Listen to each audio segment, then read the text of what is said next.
Today we explore the concept of potential energy.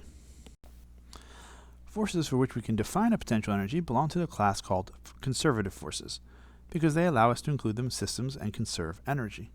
Potential energy can be considered a form of storage of energy because it can easily be converted into other forms such as kinetic energy. The most common and important conservative forces are gravitational, elastic, and electric. Forces that do not store useful energy are called non-conservative forces. The poster child for this is friction, which can only take energy out of a system, not add it back in. Consider this semi-random problem. Alice pushes a 25 kilogram crate 86 meters along an incline that makes an angle of 10 degrees. So she pushes it along here. What work in joules is done by gravity during this motion? Not by Alice, not by any friction, but just by the force of gravity applied along this distance. Hopefully remember that the way we compute work is the force times the distance times the cosine of the angle between them. This is, remember, the naive form, but it actually works for us because we know that gravity is constant. So we don't have to worry about the fact that it might change because it doesn't. We do have to be careful about the angle. The angle is this entire angle,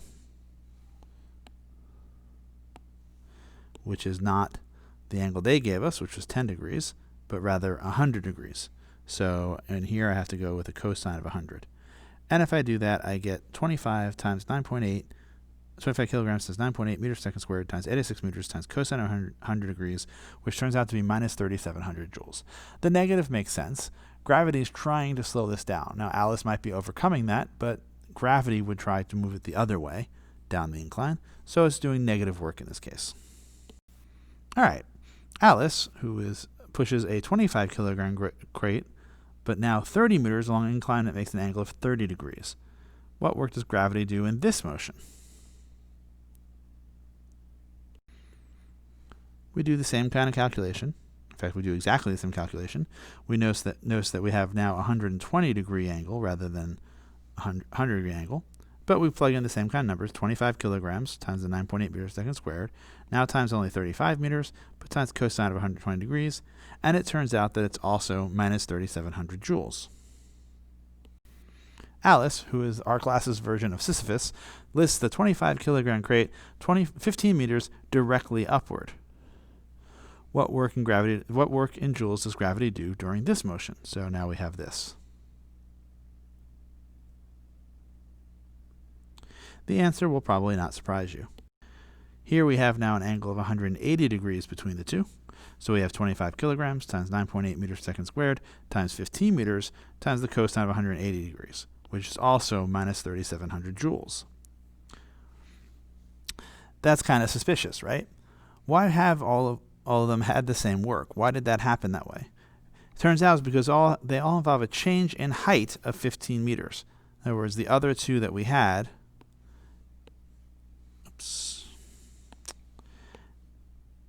86 meters at 10 degrees or 30 meters at 30 degrees turns out to be the same 15 meter height as just going straight up 15 meters. It turns out that for gravity, all that matters is how much has your vertical position changed. The work done by the Earth via gravity depends only on the change in vertical position. This allows us to define an energy associated with the gravitational field of the Earth. For an object of mass m positioned at a vertical coordinate y, the gravitational potential of the Earth object system is u sub g, which is equal to m times g times y. And just point out here, of course, that this is the same as saying f sub g times y. It's important to see, this is a crucial thing to keep a handle on, it's not the Earth, it's not the object, it's the Earth object system.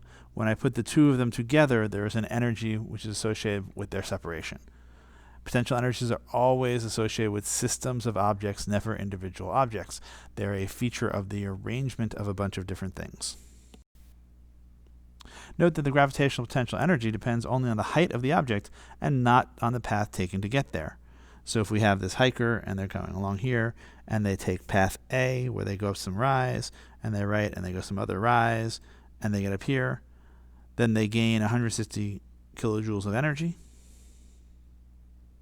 But if they take the short path or the direct path and just climb straight up, they still have 160 kilojoules of energy. All that matters is where they ended up, not what they did in here. Now, you know that in the practical effects, that's not always true. Those are not the same path. And that's because other forces will come into play, and some of them are non-conservative. But for gravity, all that matters is you're starting in end positions. And in fact, all that matters is you're starting and ending heights. It doesn't matter whether you started over here or over here. All right, so let's rank in order from largest to smallest the gravitational potential energy of these balls. And we say they'll basically be, remember, the gravitational energy is mg times y. And here they say assume everyone has the same mass, so the potential energy is just proportional to the height. The higher the ball, the higher the potential energy. So we need 3 to be the highest. It's the highest thing, and so it can't be either of these things. And then 2 and 4 are at the same height, so they have to have the same value, so we're left with that one. Notice that for GPE, all that matters is the height, not the velocity. It doesn't matter that this has a high velocity and a lower velocity and none, and then a different velocity heading down. We'll talk about how that comes in later, but right now for the gravitational potential energy, it's not relevant. So the gravitational potential energy is your mass times your times the gravitational constant times your height. Height above what? That's where is it that u sub g equals 0? And it turns out it's very convenient. You get to pick. Since the choice of reference frame is arbitrary, you can set y equals 0 anywhere you want, and that lets you choose where the GPE is 0. In the end, all that matters is the change in gravitational potential energy, so the choice of origin doesn't matter. Thus, pick somewhere convenient, either the start of the problem or lowest point in the problem. Much like with kinematics, I would argue that you want to put stuff in the leftmost, lowermost point. And since my handwriting's terrible,